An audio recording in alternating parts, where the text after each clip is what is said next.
Royal Observer Corps Association.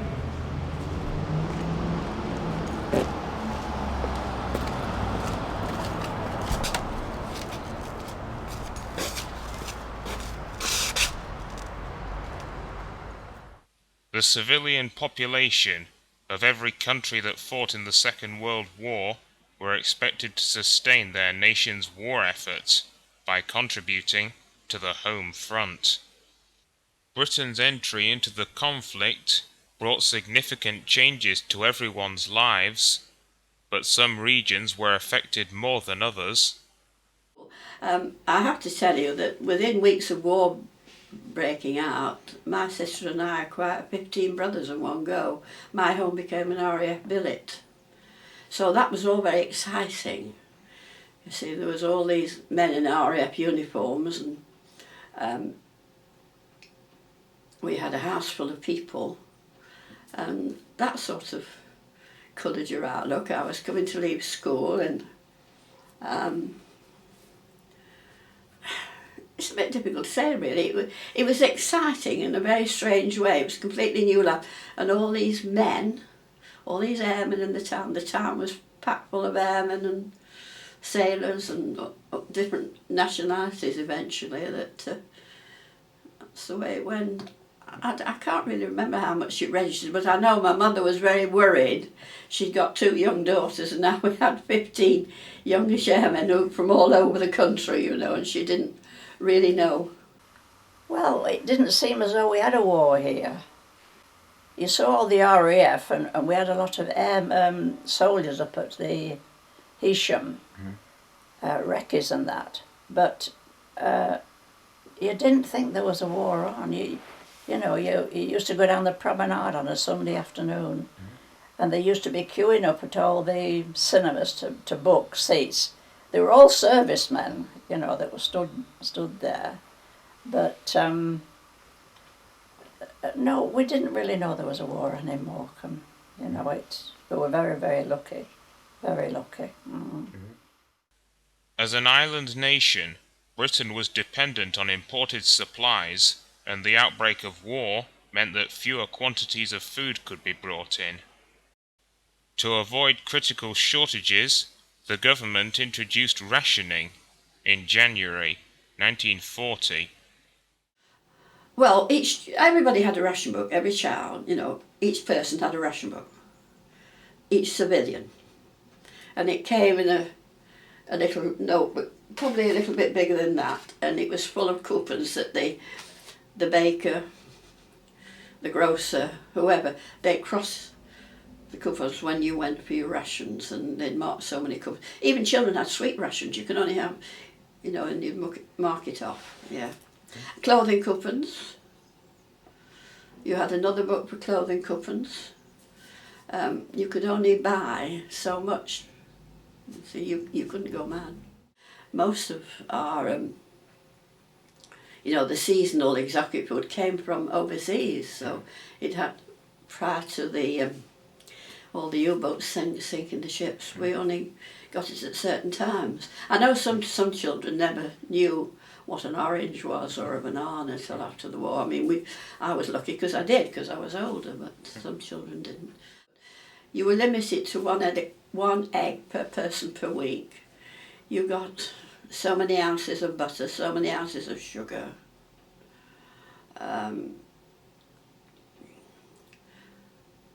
It was enough to live on for each person for a week.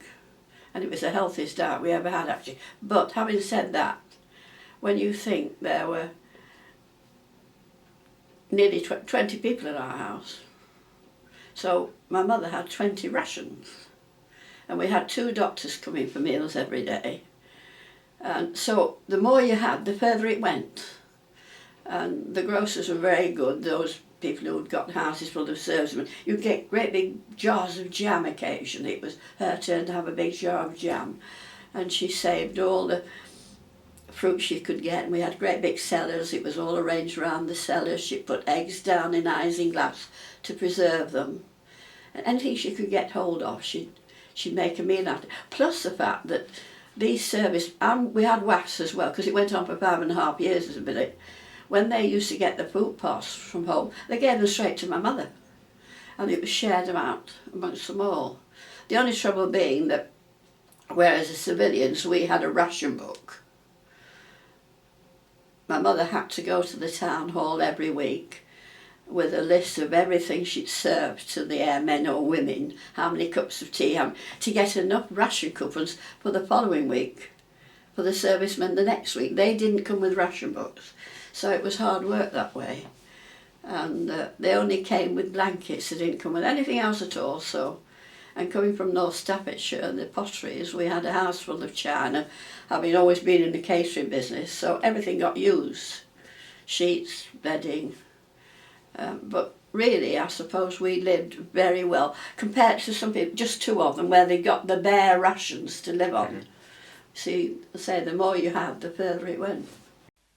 But whilst civilians had restrictions on food availability, for those in the armed forces, it was a different story.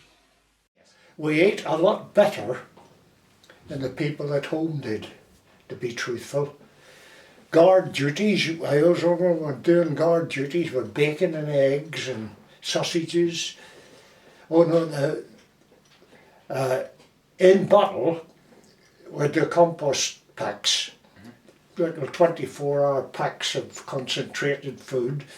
But somehow or other, they worked wonders with the cooks. They managed to get hot food up to us from time to time, you know. It was but in England, we lived like lords.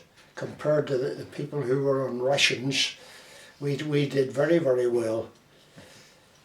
When I look back now, I've often said to my wife, we lived better than you did. There was no shortage of stuff, you know. When you were on exercises and things, like that was a different thing. But when you were in camp, you ate very well. Yeah. Breakfast porridge, usually got an egg or so.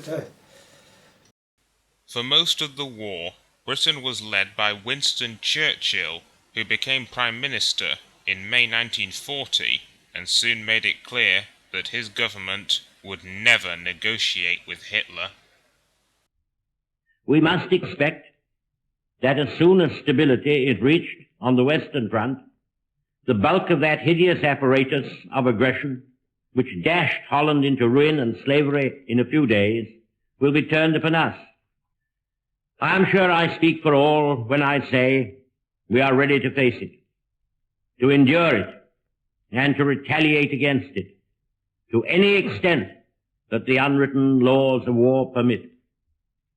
There will be many men and many women in this island who, when the ordeal comes upon them, as come it will feel comfort and even a pride that they are sharing the perils of our lads at the front, soldiers, sailors and airmen, God bless them, and are drawing away from them a part at least of the onslaught they have to bear.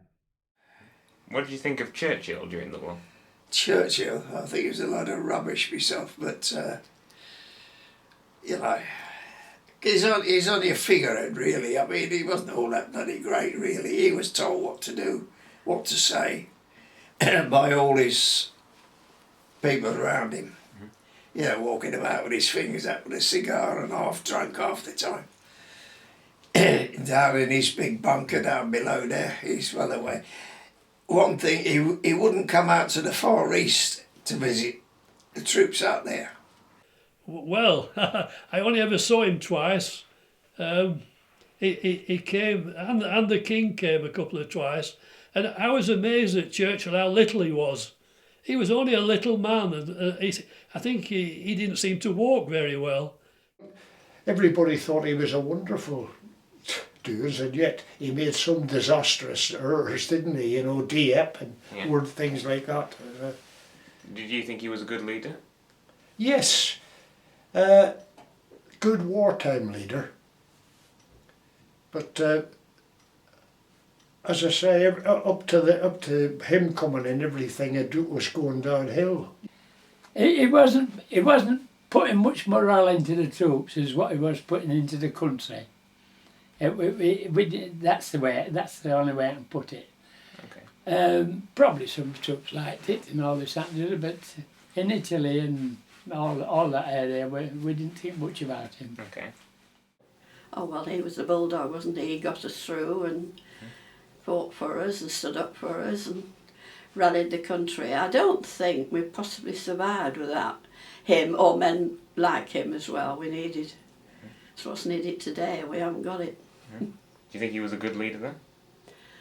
Wartime, definitely, because he was never proved in peacetime, because he'd always been a firebrand and what you might call a bit of a troublemaker prior to 39, because of his beliefs and what he did.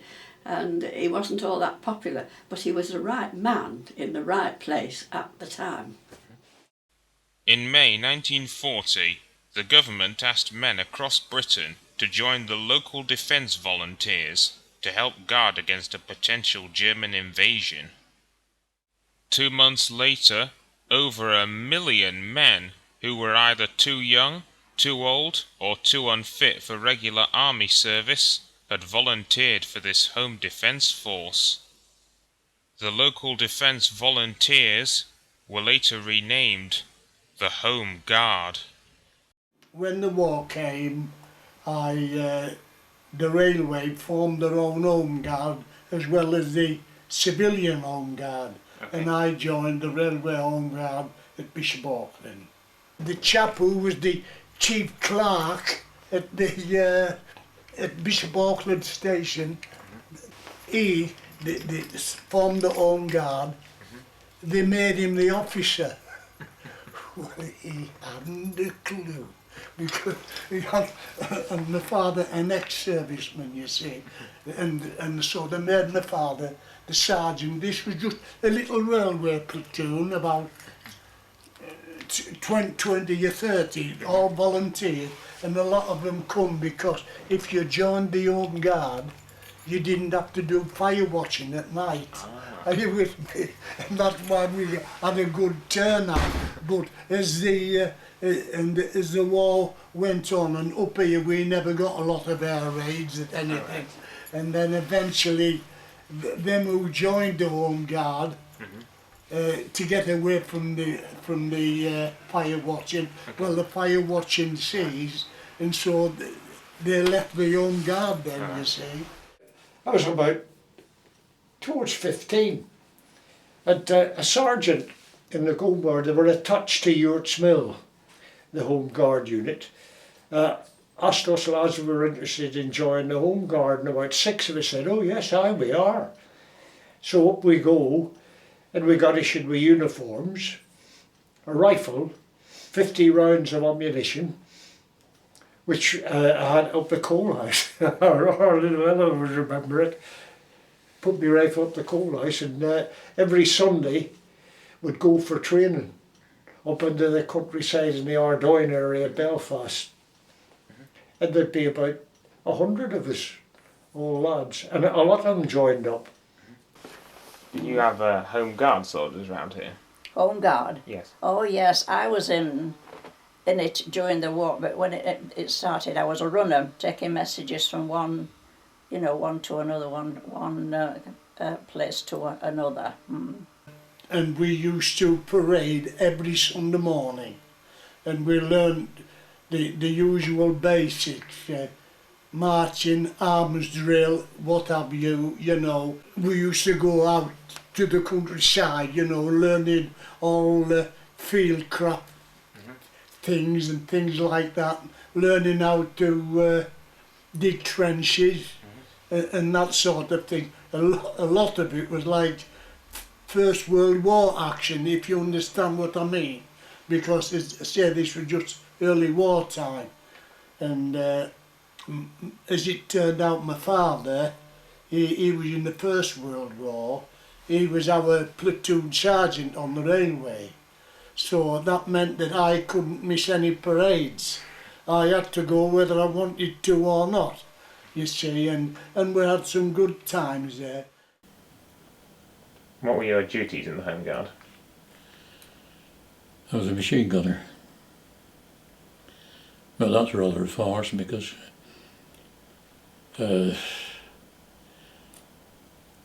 Captain Mannering of the Home Guard, and you see on the TV, another lieutenant, Owen, and he was a storekeeper in Dudleyville and Yates. They were Austin agents.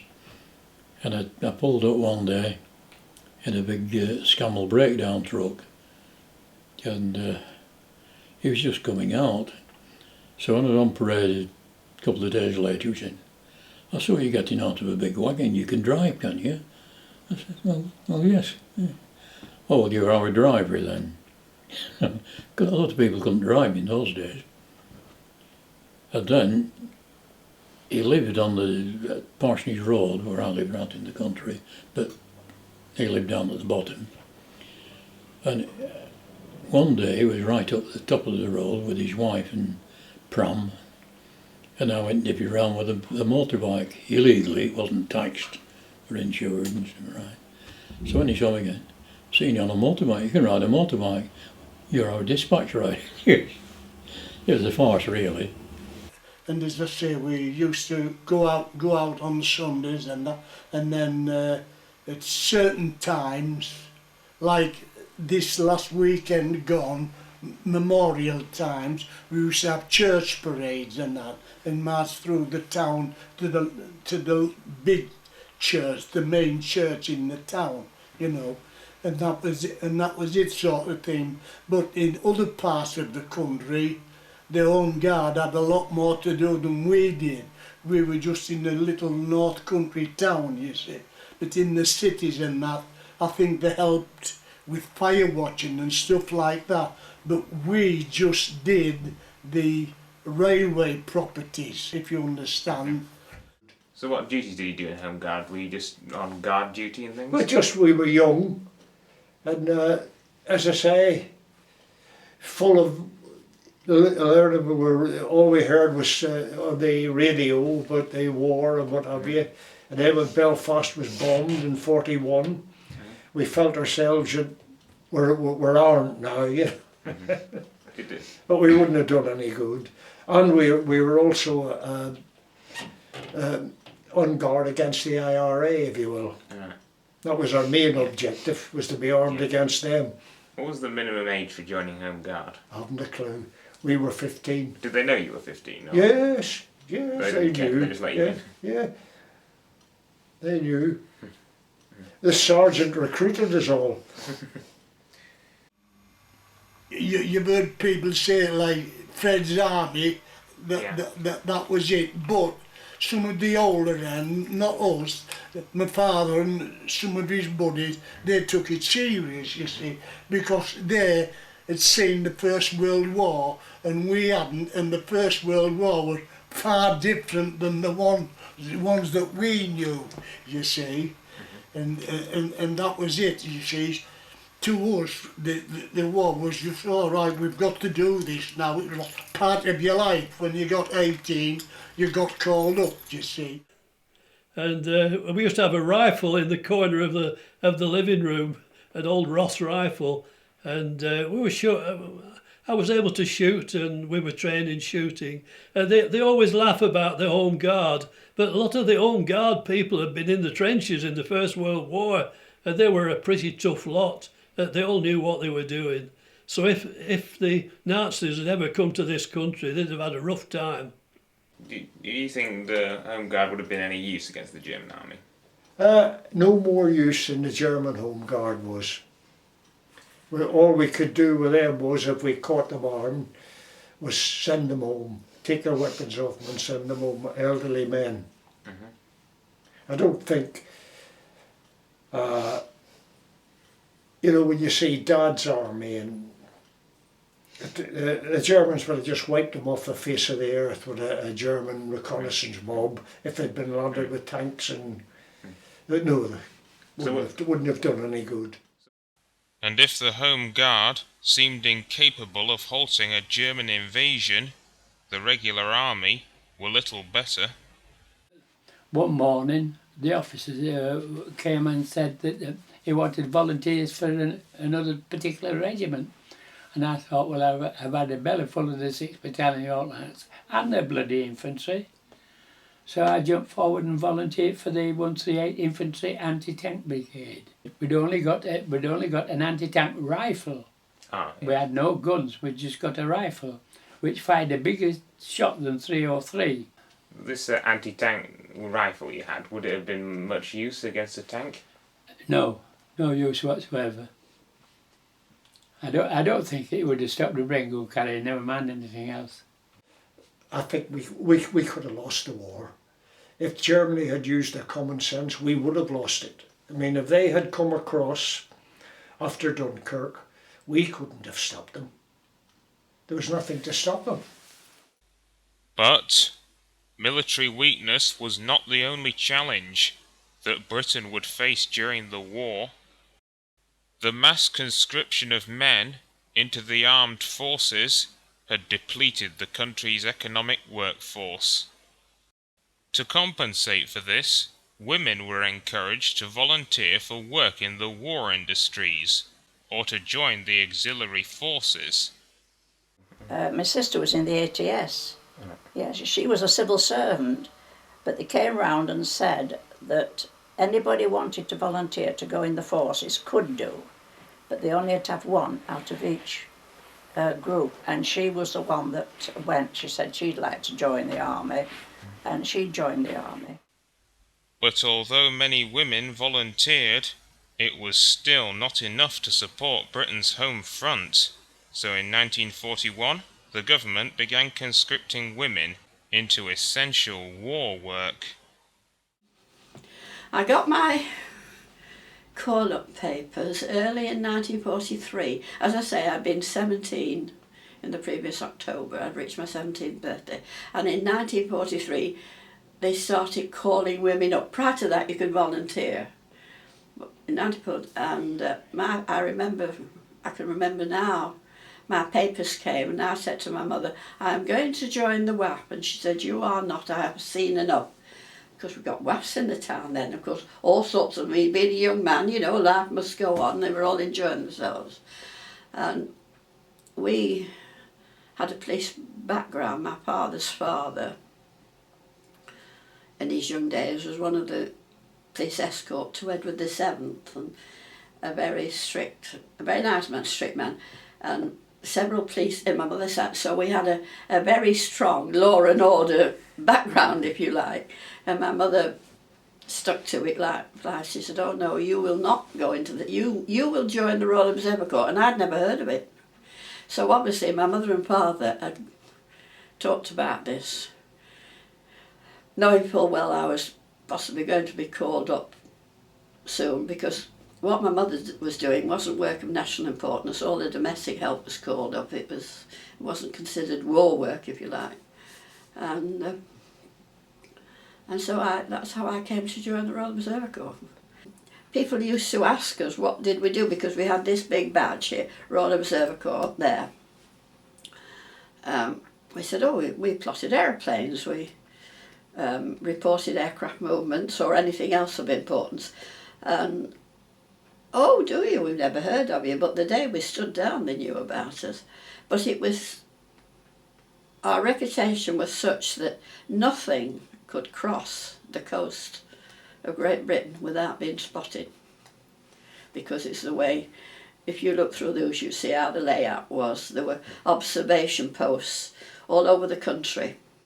On these above ground observation posts, wherever it might be on top of a building, it might be anywhere, there'd be two men on duty, and they'd be supplied with a tin hat, some binoculars, head and breast sets to speak into, and a tripod like that with a round table on about as big as that tray, which on that tray would be a segment of the map of the national grid. They weren't topographical as such. We worked on a national grid system on the map, and the point of origin being Ventnor on the Isle of Wight, and then you worked it up right up through the country. And situated right in the centre would be an instrument called a Micklethwaite height finder. It was fixed to that map, and there was like a short telescopic thing that would come, and you could sight up, look up through it, and pick up the aircraft. you know, through the lens, and the pointer would come down on the map where that was on ground level, and it would also give them an approximate height of the aircraft, and that would be reported to us in the ops room, and we would plot it on the big ops room tables. And they could also do that with sound. If they couldn't see the aircraft, they could hear it. So it went on day and night. The observers on the posts reported everything, crashed aircraft, any sighting. Nothing could be unobserved. It was always seen, you know.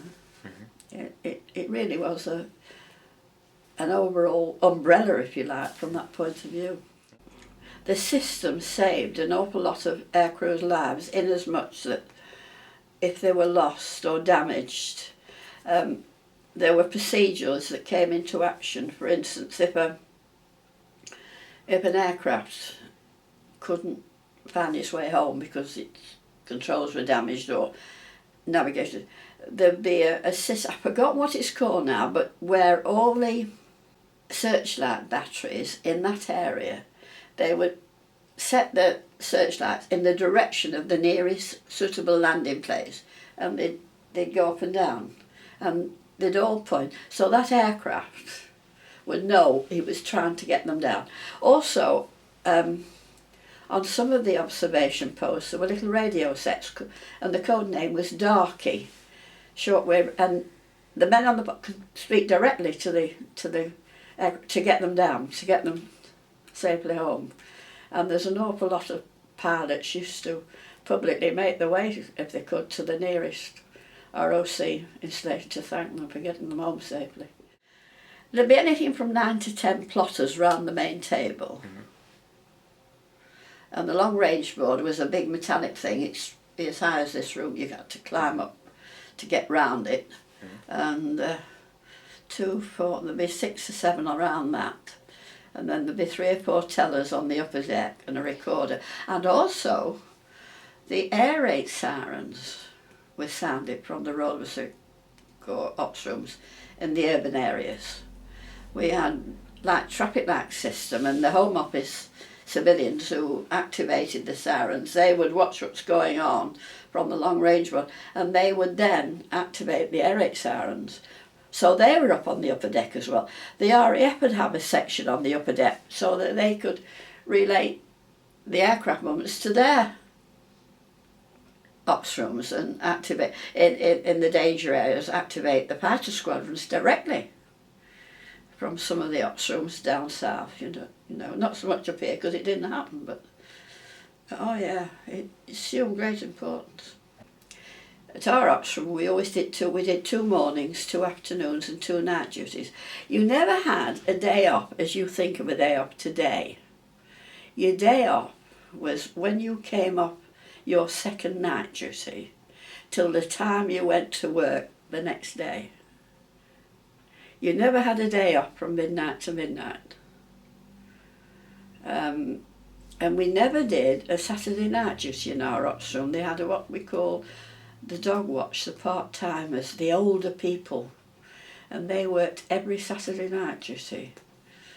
So we always started the system on the Sunday. And we took our leave in hours, so many hours, not so many days, so many hours. Up here you were far enough away for it not to be on your doorstep, which is a silly statement, but do you know what I'm trying to say? You weren't in it. You were remote from it. You saw it on the television, cinema screens. You read it in the paper. You heard it on the radio. But apart from the odd hostile aircraft flying over here and dropping, it was over there somewhere. It was happening to other people. But although the war seemed distant to some people, for others it was too close for comfort. Ever since the fall of France, Britain had been expecting an attack from Germany. Many thought that it would be a seaborne invasion. But the assault, when it came, was to be from the sky. It would be a different form of warfare, where civilians would be just as much in the front line as the troops around them